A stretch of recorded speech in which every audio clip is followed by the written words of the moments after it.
Today is September 11th, and usually the question that people reflect upon for the last 24 years when September 11th approaches is, what were you doing? Where were you when September 11th happened? The generation beforehand had a similar question. Where were you when the Kennedy assassination happened? But for many, today brings with it another layer, another scope, another question of where were you when it happened? And that's with the tragedy that happened yesterday, where Charlie Kirk, a dedicated father and man of faith, was shot in cold blood while hosting an event at a college campus in Utah for no other reason than inviting conversation that was different than perhaps the gunman agreed with. And this was done in front of thousands of witnesses. It happened on camera, something for many that stands out in their mind as that where were you moment. And just acting and thinking in such disbelief. I'd like to share with you some things that I learned from Charlie Kirk personally. And the reason I'd like to share them with you is because when thinking about remembering a person's legacy, we think, what can I learn from that person and perhaps incorporate into my own life? And then that person's, this can be a channel of what I can learn and do inspired by that person. We're taught in our tradition in Judaism, in the ethics of our fathers, who is considered a wise person? Then the answer is the person who learns from every human being. And I think there was a lot of things to be learned from Charlie, from his leadership, his patriotism, his deep commitment to faith, how his openness to dialogue, even if you didn't agree with his politics or all of his politics. I think he did politics in the right way, that he had peaceful discussion. He had like an open tent, going campus to campus, place to place, and challenging people on their beliefs or their preconceived notions and having a conversation about it. And if you watch the videos, many of which we've shown here and discussed in the past, if you watch them, he never gets impatient with the people that he's speaking with. He usually has an answer that at least makes them think or reconsider or contemplate, or maybe even if they don't do it at that moment, it's going to be something that they might think about the day after or the day after. But anyone who was open for discussion, Charlie was there to provide them an open discussion. He didn't judge anybody based on what their preconceived notions were, what their beliefs were. He simply challenged them on it and wanted dialogue and nothing else. And that idea of respectful dialogue, I think, unfortunately, has been something that has been very lost from our society. The things that I personally gained from watching Charlie Kirk over the years, I had the pleasure to meet him and to speak with him numerous times. I was first introduced to him in 2016 when he was just sort of getting going. I was introduced to him by mutual friends, and we had a nice conversation. I'd like to play the conversation for you because in that conversation there are certain things that I can point to that I learned from him. Take a look. So first of all, Charlie, thanks so much for coming on and talking to us today. Well, first of all, what is the thing that motivates a guy in his early 20s to start a movement? Well, I started it actually when I was 18. And I mean, look, I'm a patriot at my core, and I felt like we were losing our country, and I still do. And we live in the greatest country ever to exist in the history of the world. No country or culture is even close. And it takes people to rise up and do something to save that republic. And if enough people do that, then our country has a fighting chance. And that is what really has compelled me since day one. And how did it go from just idea to movement? The acronym CBWA, Conceive, Believe, Work, Achieve. So you have an idea, you believe in it, you work towards it, and then you achieve it. And that the hardest part is not the idea. A lot of people have ideas. The belief is the hardest part. The work is the part you have to really commit yourself to, and then the achievement is fine. So the belief, if you actually believe in yourself, it's a very, very difficult thing to do. Most people, they'll say it, but they actually don't do it because take risk. And when you believe in yourself, then you have to extend yourself. You might fail. And so, we did that time and time again, and we've seen amazing success. And you can see thousands and thousands of students from all 50 states and 6 countries represented, and it's only going to go up from here. That's amazing. And you mentioned faith, and you got to believe in yourself. How does your faith sort of shape what you do? It's everything. I'm an evangelical Christian. The Bible's the greatest book ever written. And you and I were joking off camera about my conversation with a rabbi who doesn't believe in the Torah. So that's amazing to me. But I don't know if he doesn't believe in it. He thought it was like propaganda or some crazy thing. But it's everything. And if we had more people of faith in this country, our country would be a better place. And I have so much respect for the people in the Jewish tradition. I really do. The reverence, the commitment to law, the understanding of, the strict teachings of the Torah. It's amazing. And the world's a better place because of the Jewish people. So you work a lot with young people. Where do you see the trajectory of faith going among college students, college campuses? It's not good. The quickest growing religion in America is atheism. And atheism is a religion, make no mistake. It's a false religion, but a religion has core beliefs. They have that. A religion proselytizes its believers. They have that. And a religion tries to grow its ranks. They do. Those are things all that atheists do. And there are more atheists than Christians now on college campuses. It's very scary. And we need more people in the Judeo-Christian tradition to revere faith. And if you have no faith, then what do you have? And it just starts, first of all, with a faith that there's a higher being, that there's an omnipotent, omniscient, omnipresent God, something the Jews and the Christians equally share. And look, there would be no Christianity without the Jews. And that's what, obviously, the devout evangelical Christians understand that. That's why the fiercest defenders of Israel are evangelical Christians, right? And there's no greater ally than Israel than you'll find in me or find in the Christian community.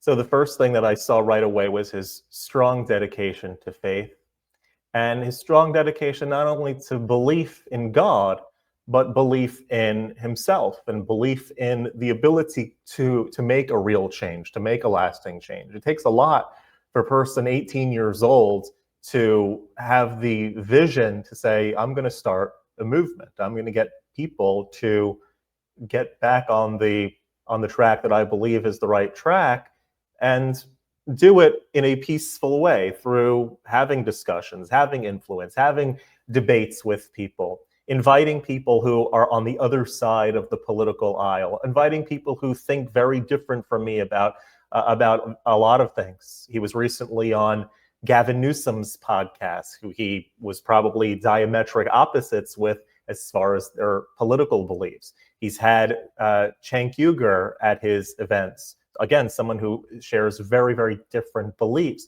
but always open to peaceful discussion.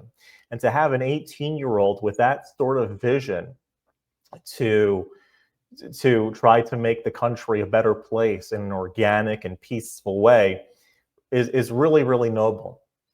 Another thing that this little trick, the conceive, believe, work, achieve, is something that I've thought about and talked to people about since I got it from him 9 years ago.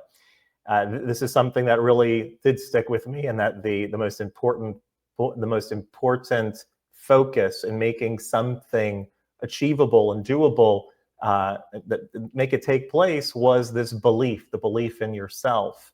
It says in rabbinic tradition that as important as it is to believe in God, a person has to believe in themselves, believe that they are worthy, believe that they are created in God's image, and believe that they can make a difference and that God charged them with a mission in this world. And the more that we take that in, I think the more that we all gain, the more likelihood of whatever pursuit we're trying to achieve actually will come true. I've crossed paths with him several times over the years. First of all, because he was such a strong defender of the Jewish people, such a strong ambassador for Israel. And so different events, whether it was commemorating October 7th or something that was honoring the Hebrew Bible tradition, what some people call the Judeo-Christian values of the United States, we had crossed paths in various ways. In fact, on the day, on yesterday, when these events took place, I was speaking at an event where the majority of the audience were of the Christian faith, and the topic that I was speaking about was the moral fabric of this country and how it is rooted in the Hebrew Bible and different evidences of where we see natural law existing, what some might call the Noahide Code, prior to Sinai. We know that there were laws that were given before Sinai. Cain is punished right away at the beginning of creation because he kills his brother Abel. Well, who said murder was wrong? Well, there obviously was a structure of law embedded already since the beginning of creation. The generation of the flood was punished for theft and violence. Well, who said that theft was wrong? Well, there was an inherited tradition as to what laws build a civilization. And those laws are indicative of what we call the 7 laws of Noah, not to worship idols, right? To believe in God and not worship idols, to not curse God, to not murder, to not commit sexual immorality, to not steal, not eat the limb of a living creature, meaning don't do any sort of animal cruelty, and to establish courts of justice that uphold the other 6. And this is what builds a civilization. This is what makes a civilization real.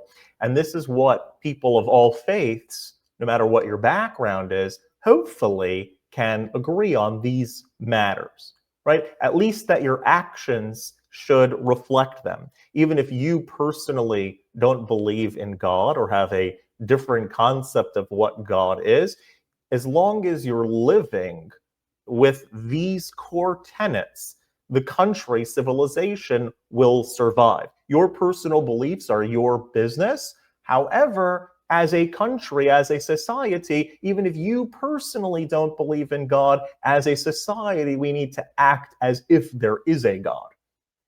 And that is something that this country very much needs a restoration of.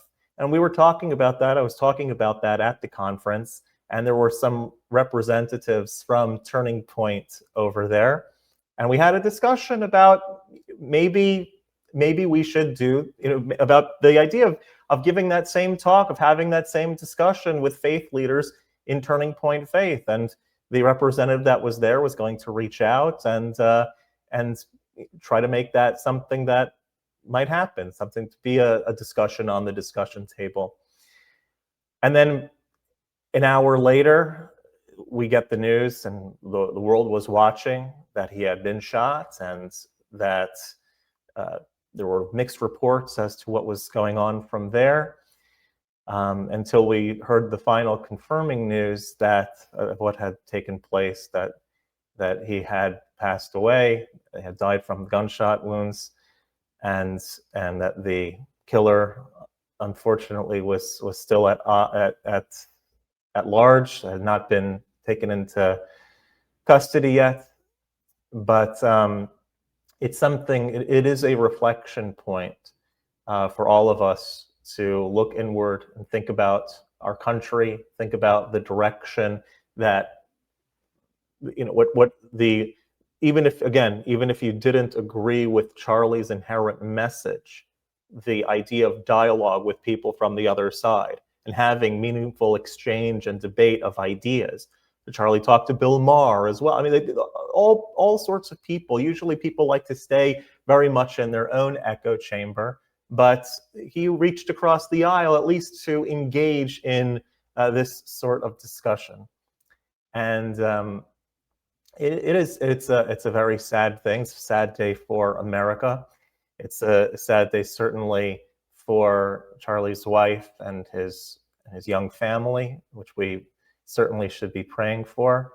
And it is a time where we, I believe, should reflect on what the vision for our country should be. And I believe that comes down to these Hebrew Bible values, Judeo-Christian values, the values that are set forth in this natural law that we were talking about a few moments ago, to reinvigorate that spirit. Because if we had that spirit still in our country, things like this wouldn't happen. Not only this, but all of the violent acts that have been taking place, not only recently, but in the past 10, 20, 30 years even. But that is something that we have to think about. What defines us as Americans? What is it that undergirds our culture? What is it that makes us who we are? What are our values? John Adams famously said that the Constitution was written for a moral and religious people. And the idea behind that is that if you give people freedom, right, the Constitution is all about remembering that our rights come from God and that people should be free. If people are left to their own freedom and don't have a moral structure that undergirds that, then that freedom is going to be misused and abused. And I think that this is a time of reflection for our country to remind itself who we are as a people, that we are one nation under God, that our motto is "In God we trust," since essentially its inception. Notice how it's "In God we trust," not "In God we believe," because belief can be something nebulous and ethereal, something that a person, you believe in the back of your mind. Trust is something active. Trust is something that creates action. If I trust you, right, that's going to be, I believe something, right? I believe there's a US government. I believe in things. I might not trust them. Belief in God is one thing, but trusting in God is what influences our actions. We need to get back to our country's moral fiber of "In God we trust," and to not only believe in God, but live like we believe in God as well. And to Charlie's family and all of those out there that are thinking about this in a